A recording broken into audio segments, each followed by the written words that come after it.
Jesús sabía que ya era hora de regresar a donde estaba con su Padre.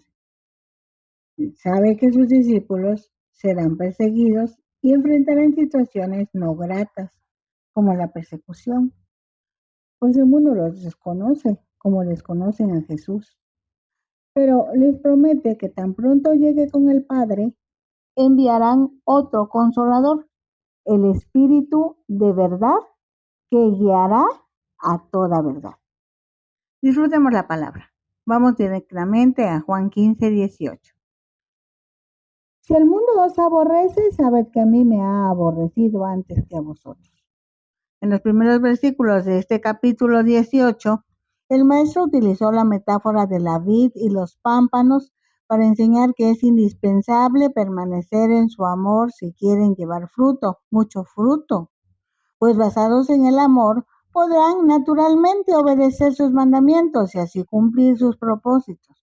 Uno de ellos es difundir la gran noticia referida a que el reino de Dios se ha acercado, que las personas deben arrepentirse, confesar pecados y recibir a Jesús como su Salvador y Señor, o sea, expandir el reino estableciéndolo en el corazón de las personas. El mundo se refiere a todas las personas que no creen en Jesucristo como su Salvador y Señor. Dice en Juan 5:19 que el mundo entero está bajo el maligno. En 2 de Corintios 4, 3 y 4 se lee, pero si nuestro evangelio está encubierto, entre los que se pierden está encubierto, en los cuales el Dios de este siglo cegó el entendimiento de los incrédulos. Así que la incredulidad hacia Jesús provoca aborrecimiento. Esta palabra viene del verbo aborrecer. Aborrecer quiere decir alejamiento por sentir horror hacia una persona o animal o cosa. Dicho de otra manera, aborrecer es sentir aversión, rechazo por algo o alguien. ¿Por qué sentirían aborrecimiento por Jesús primero y por los discípulos después? Porque el mensaje de Cristo primero y de sus discípulos después después de que Cristo ascendió al cielo, es totalmente contrario a las creencias de las personas que están en la tierra. Pues como ya se dijo, están influenciadas por las enseñanzas del diablo.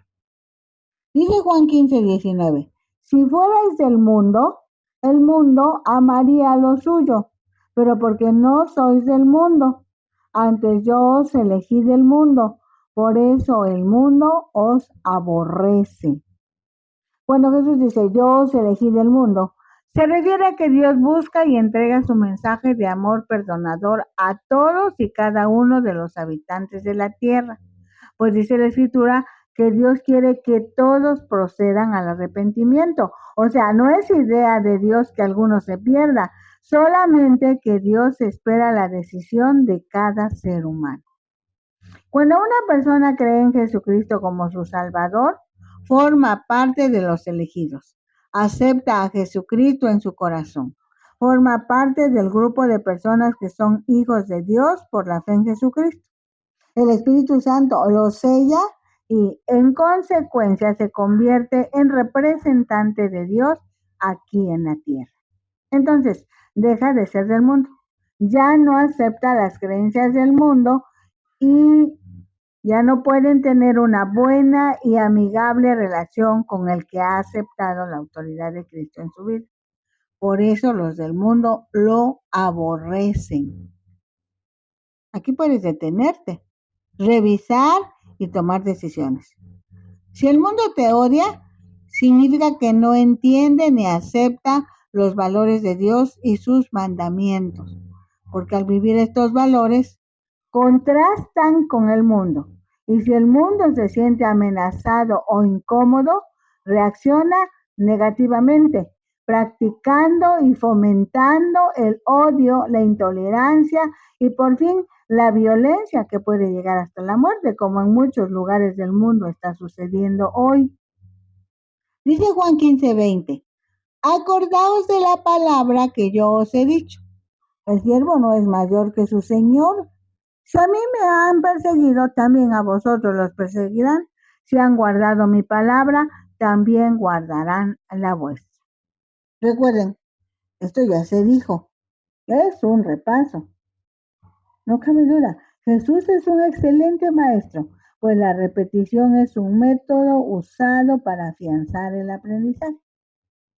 La esencia de este repaso es, si Jesús como Hijo de Dios, perfecto, santo, obediente a Dios, fue perseguido y sufrió en manos de los que no aceptaban sus enseñanzas, también sus seguidores experimentarán pruebas y tribulaciones en su vida de fe. No obstante, también los que han obedecido su palabra serán protegidos y dirigidos por Jesús a través del Espíritu Santo. Esa es la gran diferencia. Dice Juan 15:21, mas todo esto os harán por causa de mi nombre, porque no conocen al que me ha enviado. Todo esto se refiere a lo expresado en el versículo 20. Los seguidores de Jesús también padecerán persecución, ¿sí? Perseguidos por ser cristianos, por no negar su fe en Jesús y por obedecer su palabra. La razón de la persecución es precisamente que los perseguidores no conocen a Dios, por eso se oponen a la expansión de la palabra.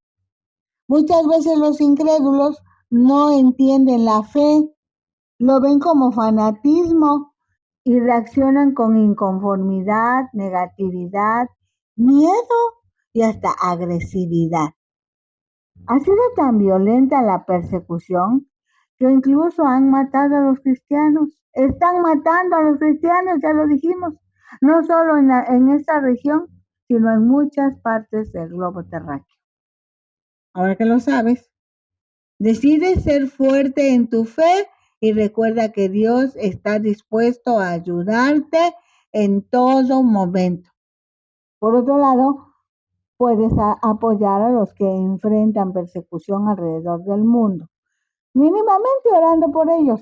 Si es posible, hablar en su defensa y en la medida de las posibilidades también promover la libertad religiosa en todos los lugares.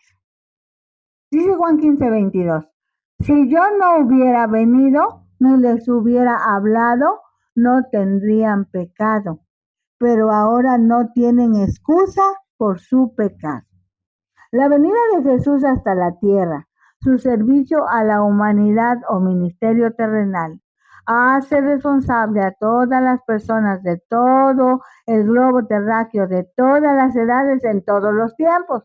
Pues precisamente esa venida y los registros en la Biblia revela la verdad sobre el pecado y anula cualquier excusa que la gente pudiera tener para continuar en el pecado. Entonces, la venida de Jesús hasta la tierra consiguió que la gente entendiera la realidad del pecado y por lo mismo necesita un Salvador para ser redimido, para ser rescatado por su dueño original. Ese dueño original es Dios, que ama su creación y la rescató por su gracia. Dice Juan 15:23, el que me aborrece a mí, también a mi Padre aborrece. Dios, al crear al ser humano, le dio la capacidad de amar y de odiar. Muchas veces el odio surge como resultado de la ignorancia, el miedo o la arrogancia.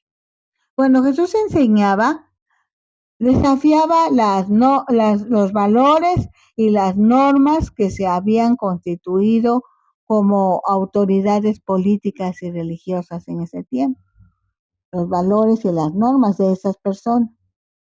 Jesús enseñaba sobre el amor, la paz, la justicia, la igualdad, la compasión, pero las personas que ejercían control sobre la sociedad se sintieron amenazados, pues estaban perdiendo su influencia, riqueza o poder. Esa era la razón por que odiaban a Jesús y a su Padre Celestial, pues los dos son uno solo. Dice Juan 15:24, si no hubiese hecho entre ellos obras que ningún otro ha hecho, no tendrían pecado. Pero ahora han visto y han aborrecido a mí y a mi Padre. Cuando Dios creó al ser humano, le dio la capacidad de distinguir entre el bien y el mal, para que pudiera ejercer el libre albedrío. Sin embargo, Adán tomó una decisión equivocada cuando obedeció una mentira, creyendo que lo que la serpiente le dijo a Eva era verdad. Esto hizo necesaria la venida de Jesús hasta la tierra para rescatar al hombre de los lazos del diablo y para enseñarle a los seres humanos el camino de la verdad y la salvación. La obra de Jesús cambió la vida a aquellos que creían en él, pero no agradó a todos. Jesús mostró quién era su Padre, cómo era su Padre, por medio de su presencia física y a través de sus palabras y sus obras. Solo que cuando los hombres no estuvieron de acuerdo en el modelo de vida que Jesús mostraba, y no solo mostraron su desacuerdo, sino que reaccionaron con acusaciones mal fundadas, agresiones, mentiras, juicios, esa conducta derivó en pecado delante de Dios. Así que los hombres prefieren seguir viviendo en la ignorancia y el pecado en lugar de disfrutar una nueva vida en Cristo. Dice Juan 15:25, pero esto es para que se cumpla la palabra que está escrita en su ley. Sin causa me aborrecieron. En el Salmo 35:19, la revisión Reina Valera 1960, dice, no se alegren de mí los que sin causa son mis enemigos, ni los que me aborrecen sin causa guiñen el ojo.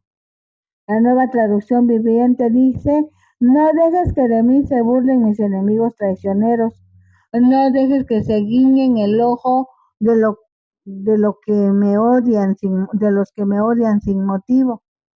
Esta fue una experiencia de David, el gran rey de Israel. Jesús está diciendo que su situación en ese momento había sido anticipada en el Antiguo Testamento y verdaderamente se comprueba que todo lo que sucede es de acuerdo con el plan de Dios. Dice Juan 15:26, pero cuando venga el Consolador, a quien yo os enviaré del Padre, el Espíritu de verdad, el cual procede del Padre, él dará testimonio acerca de mí.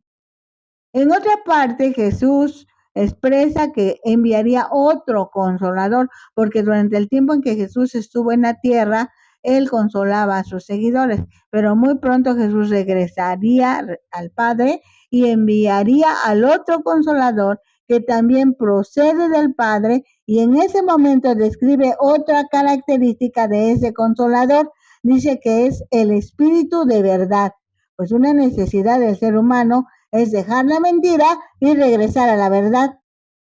El Espíritu Santo es Dios, el Padre es Dios, Jesús es Dios.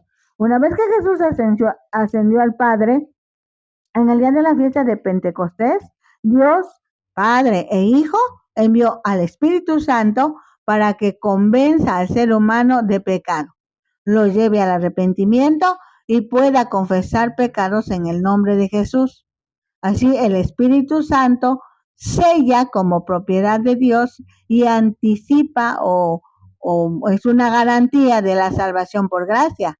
De ahí en adelante, aplica las Escrituras en el corazón de cada hijo de Dios para que realmente pueda dar testimonio acerca de Jesús. Dice Juan 15:27, y vosotros daréis testimonio también porque habéis estado conmigo desde el principio. Los 11 discípulos estuvieron con Jesús, así que eran testigos de su vida, de su persona. Por eso su testimonio tenía valor con lo que habían visto y oído directamente de él, sus enseñanzas, sus acciones milagrosas, su amor por los demás. Así estaban calificados para divulgar no solo con sus palabras, sino con su vida misma. lo que habían aprendido en ese curso al aire libre de 3 años y algo más. Dice Juan 16:1. Esas cosas os he hablado para que no tengáis tropiezo. Jesús advierte a los discípulos que la persecución es parte del plan de Dios. No obstante, esta advertencia es para los discípulos de todos los tiempos. La intención del maestro es que los cristianos estemos preparados y que las dificultades no nos lleven a tropezar en la fe, para que las pruebas no sean una sorpresa, sino que sepan que forman parte del camino de los que son hijos de Dios. Dice Juan 16:2. Os expulsarán de las sinagogas, y aún viene la hora cuando cualquiera que os mate pensará que rinde servicio a Dios. Y harán esto porque no conocen al Padre ni a mí. La expulsión de la sinagoga significaba total rechazo desde el punto de vista social y religioso, con situaciones como que nadie les dirigiera la palabra. No podían acudir a la sinagoga para ser instruidos en las escrituras. No les permitían enterrar sus muertos en los cementerios, prácticamente la muerte. Anticipa que los perseguidores tendrán elementos para justificar sus actos y al mismo tiempo dice, ¿por qué pensarán de esa manera? La razón es porque no conocen a Dios, mucho menos su voluntad. Así que al no entender quién es Jesús, las personas actúan en oposición a Él y a sus seguidores. Dice el versículo 4 de Juan 16. Mas os he dicho estas cosas para que cuando llegue la hora os acordéis de que ya os lo había dicho. Esto no os lo dije al principio porque yo estaba con vosotros. Jesús está preparando a sus discípulos para el momento que lleguen las pruebas, pues deben estar seguros de quiénes son, en quién confían y sobre todo para que puedan enfrentarlos con la confianza de que no están solos y mucho menos desprotegidos. Dice Juan 16:5, pero ahora voy al que me envió y ninguno de vosotros me pregunta, ¿a dónde vas? En otro momento había anunciado su partida. Quizá por eso el Señor expresa su sorpresa entre la falta de interés que algunos de sus discípulos demuestran en relación a su partida. Dice Juan 16:6, antes, porque os he dicho estas cosas, tristeza ha llenado vuestro corazón. Para los discípulos es un momento de confusión, pues Jesús les anuncia que va a morir y ellos no saben cómo enfrentarán el mundo sin Él. Se preguntan si van a tener la fe correcta toda su vida y si realmente pueden confiar en Jesús como el Mesías y en Dios al que Él llama su Padre. Jesús sabía que la tristeza estaría presente en el corazón de sus discípulos, pero también sabía que si permanecían firmes en la fe, saldrían victoriosos. Dice Juan 16:7, pero yo os digo la verdad.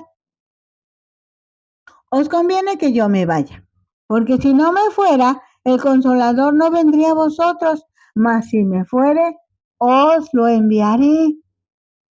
En la sociedad donde la mentira, la simulación, el espectáculo, el drama son cotidianos, cuando se dice la verdad, nadie la cree. El énfasis de Jesús es asegurar que está hablando con verdad. Está diciendo algo cierto, pues cuando dice que yo me vaya, está refiriéndose a su ascensión al cielo después de su muerte y resurrección. Esas verdades ya se las había explicado Jesús, pero para los discípulos eran simplemente increíbles. Dada su sorpresa, confusión o miedo que los turbaba en esos momentos. Dice Juan 16:8. Y cuando Él venga, convencerá al mundo de pecado, de justicia y de juicio. Ya había compartido con ellos el plan. Una vez que regrese al cielo, mi Padre y yo enviaremos al Espíritu Santo, al Consolador, el Espíritu de verdad que estará con ustedes para siempre, convenciendo de pecado, sellando los corazones, bautizando al pueblo de Dios, repartiendo dones o regalos entre el pueblo de Dios, guiando a toda verdad, recordando todo lo que Jesús ha dicho, enseñando todas las cosas. Cuando Él venga. ¿Cuándo? Habla de tiempo, del tiempo de Dios y del tiempo de los hombres. En ese momento Jesús no dice la fecha, no dice la forma, no dice el lugar, solo asegura que vendrá. Y su primera acción es convencer. Convencer significa reprender o mostrar que algo está equivocado. La reprensión se dirige a 3 áreas en las que el mundo necesita ser reconvenido, amonestado, alertado: pecado, justicia y juicio. El pecado se refiere a la incredulidad. La justicia se refiere a la fe en Jesús. El juicio se refiere al futuro, cuando Dios juzgue a la humanidad. Efectivamente, es el juicio venidero. Dice Juan 16:9, de pecado por cuanto no creen en mí. Siendo el mundo un lugar donde las personas no creen en Dios, no quieren ninguna relación con Jesucristo, Dios en su bondad, fidelidad y amor permite que el Espíritu Santo llegue al corazón de los incrédulos, los confronte o demuestre su error, porque el que no cree ya es condenado, porque no creyó en el unigénito Hijo de Dios. Así que el Espíritu Santo convence a los incrédulos. Ellos regresan a Dios al convertirse a la fe en Cristo, arrepentidos, confiesan pecados en el nombre de Jesús, reciben al Hijo de Dios como su Salvador, Señor y Rey, y quedan perdonados de todos los pecados. Pero como podemos comprobar, el pecado de incredulidad es negarse a confiar en Dios. Es el pecado principal, si se puede expresar de esa manera, porque una vez que se echa abajo la incredulidad, la gente puede creer y todo lo demás sucede fácilmente. Dice Juan 16:10, de justicia, por cuanto voy al Padre y no me veréis más, de justicia. En Deuteronomio 6:25 dice, y tendremos justicia cuando cuidemos de poner por obra todos estos mandamientos delante de Jehová nuestro Dios, como Él nos ha mandado. O sea, justicia en el Antiguo Testamento es igual a obediencia, a obedecer los mandamientos, en este caso en particular la ley de Moisés. Así que de entrada, justicia es igual a obedecer los mandamientos de Dios. En el Sermón del Monte Jesús dijo, según Mateo 5:6, bienaventurados los que tienen hambre y sed de justicia, porque serán saciados. Cuando el Señor Jesús estuvo en la tierra, le preguntaron, ¿cuál es el gran mandamiento en la ley? Jesús dijo, amarás al Señor tu Dios con todo tu corazón, con toda tu alma y con toda tu mente. Ese es el primero y grande mandamiento. Y el segundo es semejante, amarás a tu prójimo como a ti mismo. De estos 2 mandamientos depende toda la ley y los profetas. Esto lo encontramos en Mateo 22, del 36 al 40.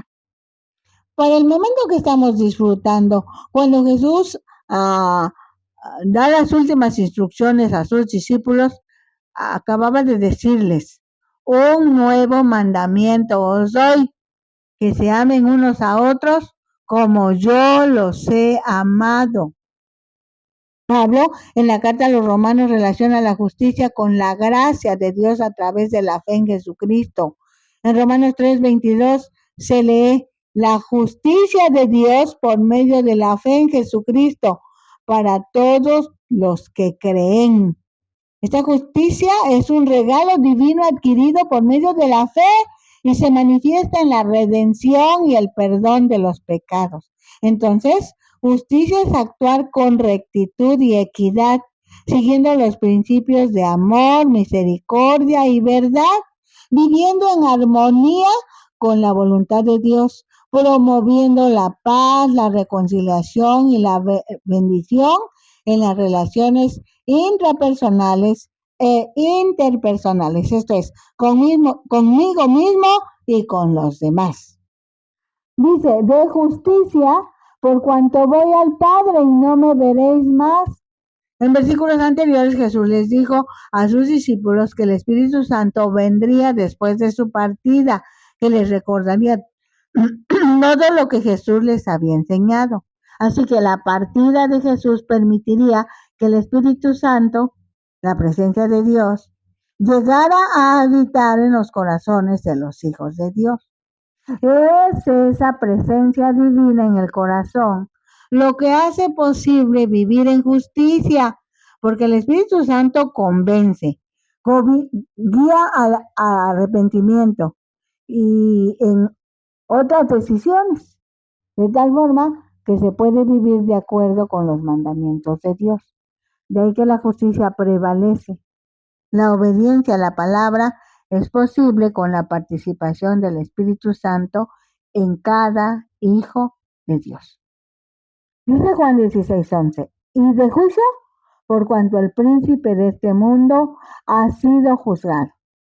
Aunque Jesús todavía no ha sido crucificado, sabe que será crucificado y por lo mismo al momento de la crucifixión, Satanás, enemigo o adversario de Dios, fue derrotado junto con todos los poderes de la oscuridad, lo que significa una gran victoria, ya que Satanás ha sido el malvado opresor de la humanidad desde el principio de los tiempos. Jesús está explicando que cuando venga el Espíritu Santo convencerá de pecado, derribando la incredulidad, convencerá de justicia, fortaleciendo a los hijos de Dios para que puedan vivir de acuerdo a la voluntad de Dios, y fortalecerá de juicio. Convencerá de juicio, se refiere al juicio de Satanás como resultado de la obra de Jesús en la cruz, lo que da seguridad a cada hijo de Dios por la fe en Jesucristo en su diario vivir. Dice Juan 16:12, aún tengo muchas cosas que deciros, pero ahora no las podéis sobrellevar. Para este momento, Jesús tenía muchas enseñanzas para sus discípulos, pero no era el momento oportuno, pues su entendimiento no estaba desarrollado, no podían comprenderlas. Aquí es importante destacar la necesidad de tener el tiempo adecuado de comprensión en la vida. Así que si existen muchas preguntas sin respuesta, seguramente no es el tiempo para recibir las respuestas. Se debe poner en práctica la paciencia, la perseverancia, la humildad, la fe. Dios siempre responderá a los cuestionamientos de sus hijos. Solo se debe esperar su tiempo y sus formas. Dice Juan 16:13, pero cuando venga el Espíritu de verdad, Él os guiará a toda verdad, porque no hablará por su propia cuenta, sino que hablará todo lo que oyere y os hará saber las cosas que habrán de venir. Pero está contrastando la realidad. En ese momento no les puedo decir todo lo que quisiera o que necesitan saber. Con la promesa, el Espíritu Santo, el Espíritu de verdad, vendrá con propósitos definidos. ¿Cuándo? Habla de tiempo, el momento, ese cuando Jesús ya lo sabía, los discípulos no. En aproximadamente 10 días ya estaría con los discípulos el Espíritu Santo. Jesús puntualiza en ese momento que uno de los propósitos por los que el Espíritu Santo vendría o vino a la tierra era y es guiar a toda verdad. Pues hasta hoy la mentira distorsiona la verdad de Dios. Una verdad a medias es también mentira. Y la mentira es del diablo, porque el diablo es mentiroso y padre de mentira. Jesús mismo no dio una explicación diciendo la verdad o describiendo la verdad. Jesús personificó la verdad, por eso expresó, yo soy la verdad. Puede decirse que el Espíritu Santo es un intermediario entre Dios y los cristianos, revelando la voluntad divina y guiando a los seguidores de Cristo hacia una comprensión profunda de la verdad. El Espíritu Santo es Dios. Es el otro consolador que el Padre y Jesucristo enviaron para apoyar a los hijos de Dios aquí en la tierra. Lo primero que hacen el ser humano es convencer de pecado para que puedan arrepentirse y confesar pecados. Enseguida sella el corazón como garantía de la salvación por gracia. El Espíritu Santo es consejero, sobre todo en momentos de confusión o dificultad. Recuerda lo que Jesús enseñó. Hará saber a los hijos de Dios las cosas que sucederán. De ahí la seguridad de que por medio del Espíritu Santo se obtiene dirección y preparación para los desafíos que los cristianos enfrentarán. Específicamente en este versículo dice, el Espíritu de verdad, Él los guiará a toda la verdad. Es decir, ayuda a los cristianos a decir la verdad en sus vidas y en el mundo que les rodea. Queda incluida la comprensión de las enseñanzas de Jesús y la aplicación de la palabra de Dios en sus situaciones de la vida diaria. Él me glorificará porque tomará de lo mío y os lo hará saber. Todo lo que tiene el Padre es mío. Por eso dije que tomará de lo mío y os lo hará saber.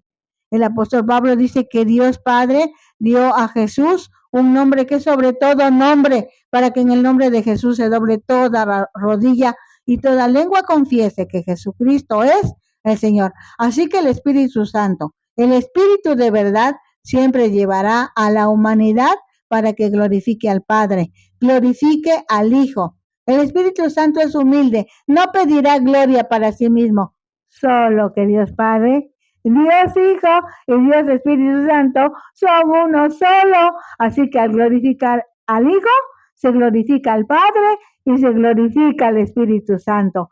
Al confesar que Jesucristo es el Señor, a la gloria de Dios el Padre, se está glorificando al Padre y al Espíritu Santo. Vivamos para la gloria de su nombre. Sigamos disfrutando la palabra. Bendiciones.